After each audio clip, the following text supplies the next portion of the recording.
Hello আমার প্রিয় sweet cute বন্ধুরা, কেমন আছো তোমরা?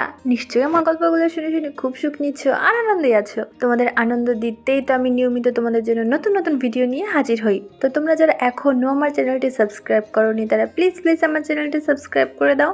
তো বন্ধুরা দেরি করো না, জলদি ভিডিওতে একটি লাইক দিয়ে চ্যানেলটি সাবস্ক্রাইব করে দিও। আমি রিয়া, বর্তমানে বয়স 28, বিবাহিত, এক মেয়ের মা। স্বামী প্রাইভেট জব করে। 28 বয়সে অনেক ইচ্ছা পূরণ করেছি, বলতে পারো এমনটা আমার নেশা। আজ বলবো রিক্সাওয়ালা আমার সাথে তার ইচ্ছা পূরণ করলো। সেদিন খুব বৃষ্টি ছিল। আমি ভাইকে কিছু কেনাকাটা করে দিয়ে হোস্টেলে পৌঁছে দিলাম, মা ডিউটিতে। এরপর একটা রিক্সা নিয়ে এক বান্ধবীর বাসায় গেলাম নোট আনতে। সামনে এইচএসসি পরীক্ষা। ফিরতে 8টা বেজে গেল। একই রিক্সা ফিরলাম, কারণ যেখানে গিয়েছিলাম সেখান থেকে রিক্সা পেতে অনেক ঝামেলা, তার উপর বৃষ্টি। তাই ওঠার সময় কথা বলে নিয়েছিলাম যাওয়া আসা ঘন্টাখানেক দেরি হবে। রিক্সাওয়ালা 200 টাকা ভাড়া চাইলো, রাজি হয়ে গেলাম। কিন্তু ফিরতে দেরি হওয়ায় আসার পথে রিক্সাওয়ালা বলল, আপা আমাকে অনেক দেরি করাইছেন, তাই টাকা বাড়াই দিয়েন। আমি কত টাকা দিতে হবে জিজ্ঞাসা করলাম। বলল মোট 300 টাকা দিতে। আমি বললাম ঠিক আছে দিব। অনেক রাস্তায় তার সাথে কথা বললাম, আর তার সাথে এটা সেটা নিয়ে। বয়স বেশি না, 35-এর মতো হবে। দেখতে খারাপ না, জিম করা শরীর দেখে মনে হয় গায়ে বেশ জোর আছে। কথায় কথায় জানলাম বাড়ি রংপুর। যাই হোক, কথায় কথায় পৌঁছে গেলাম। বৃষ্টিতে পর্দা থাকলেও আধ ভেজা হয়ে গিয়েছি, রিক্সাওয়ালাও কাক ভেজা। যখন নামছি তখনও তুমুল বৃষ্টি চলছে। নামতে গিয়ে বিপত্তি টের পেলাম, পার্স ফেলে এসেছি বান্ধবীর বাসায়। আমি রিক্সাওয়ালাকে বললাম তুমি বসো, আমি টাকা নিয়ে আসছি। ও আচ্ছা বলে সিঁড়ির নিচে দাঁড়ালো। দরজার সামনে গিয়ে মনে পড়লো বাসার চাবিও তো পার্সে। আমি নিচে গিয়ে রিক্সাওয়ালাকে বললাম সব জানতে চাইলাম হাতুড়ি জাতীয় কিছু আছে কিনা। ও ছোট একটা রডের টুকরো আনলো, বলল চলে না পা, তালা ভেঙে দিই। আমি নিয়ে গেলাম, লোহার টুকরোটা দিয়ে তালার আড় দিয়ে চাপ দিতেই তালা খুলে গেল। এ বাবা কি শক্তি রে! যাই হোক, আমি ও সে পুরাই ভিজে গেছি। বেচারা এত কিছু করলো, তাই তাকে ভিতরে এসে বসতে বললাম। ঘরে ঢুকে লাইট জ্বালালাম, তারপর তাকে একটা টাওয়াল দিয়ে গা মুছতে বললাম। আমিও চেঞ্জ করতে গেলাম। চেঞ্জ করে রুম থেকে বেরোতে গিয়ে দেখলাম সে এতক্ষণে দরজার ফাঁক দিয়ে আমাকে দেখছিল। আমি রেগে গিয়ে তাকে চর বসালাম, গালাগালি করলাম। বললো আপা ভুল হয়ে গেছে, মাফ করে দেন, আমার টাকা দেন, আমি চলে যাই।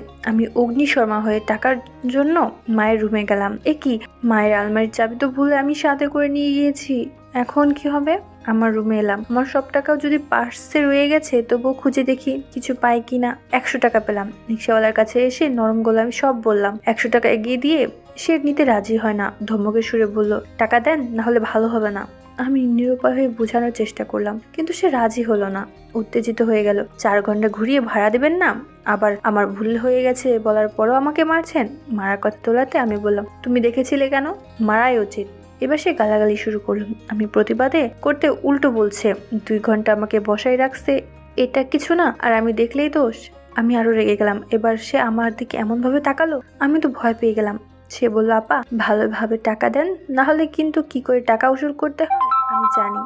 এই বলে সে এগিয়ে আসলো আমার দিকে। আমি দৌড়ে ঘরের রুমে ঢুকে দরজা আটকাতে গেলে সে ধাক্কা দিয়ে রুমে ঢুকে গেল। আমাকে চাপটে জড়িয়ে ধরলো। আমি ছাড়াতে চাইলে সে আমাকে ফ্লোরে ফেলে দিল।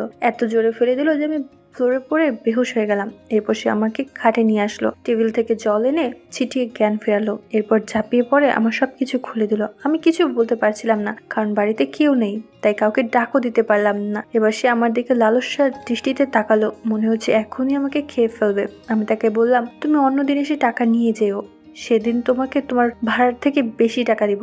সে বলল এখন আর টাকা লাগবে না, আপনার টাকা আপনি রাখেন, আমার এখন আপনাকে চাই। আমি এখন আপনার সাথে আমার মনের বাসনা পূরণ করব। আমি তাকে কিছুতেই মানা করতে পারছিলাম না। সে আমাকে ছাড় দিবে না, সেটা আমি ভালোই বুঝে গেছি। তাই আমি তাকে বললাম ঠিক আছে, আমি তাহলে একটু ফ্রেশ হয়ে নিই, তারপর তুমি ওয়েট করো একটু। আমার একটা বয়ফ্রেন্ড ছিল, আমার সাথেই পড়ে। আমি তাকে দিয়েছি অনেকবার। আমাদের প্রথম দেখা হয় কলেজে প্রথম দিন। সে আমার দিকে ফেল করে তাকিয়েছিল। আমি তাকে প্রথম দিন তেমন একটা পাত্তা দেইনি, তো বসে হাল ছাড়েনি, বোকার মতো আমার পিছু পিছু লেগেছিল। তার নাম মৃদুল। সে দেখতে ও ভারী হ্যান্ডসাম। কলেজে অনেক মেয়েরাই তার ক্রাশ। ও চাইলেও অনেক মেয়ের সাথেই প্রেম করতে পারতো, কিন্তু না, সে আমার সাথেই করবে। আমাকে কলেজে ফার্স্ট ইয়ারের রেজাল্ট দিল, মৃদুল ফার্স্ট হয়েছে। তারপর থেকে আমার সাথে কথা বলতে শুরু করলাম।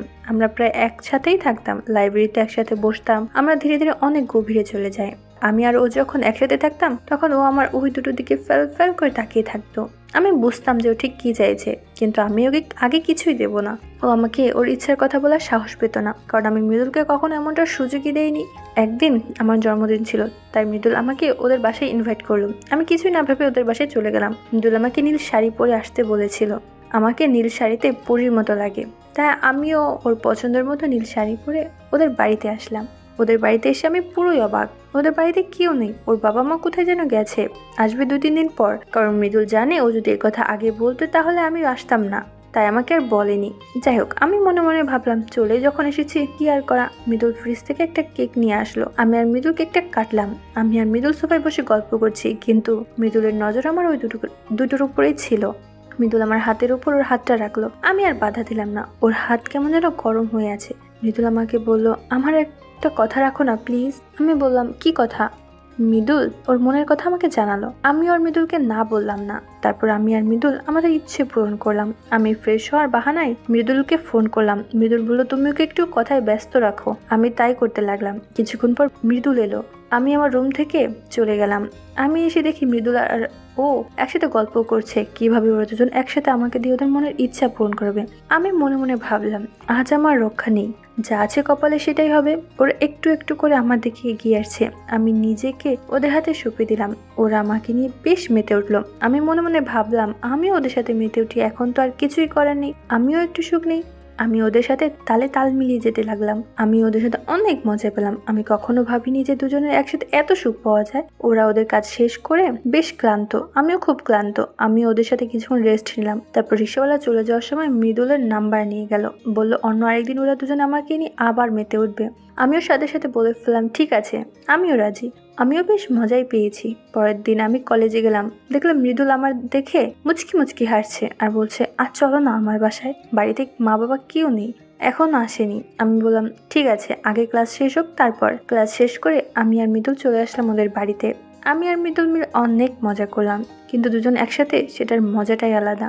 তো বন্ধুরা, আজকের গল্পটা তোমাদের কেমন লাগলো ফেসবুকে মেসেজ করে আমাকে জানিয়ে দিও। আর আমার চ্যানেলের অন্যান্য গল্পগুলো শুনে এসো। আর অবশ্যই ভিডিওতে একটি লাইক দিয়ে চ্যানেলটি সাবস্ক্রাইব করে দিও প্লিজ।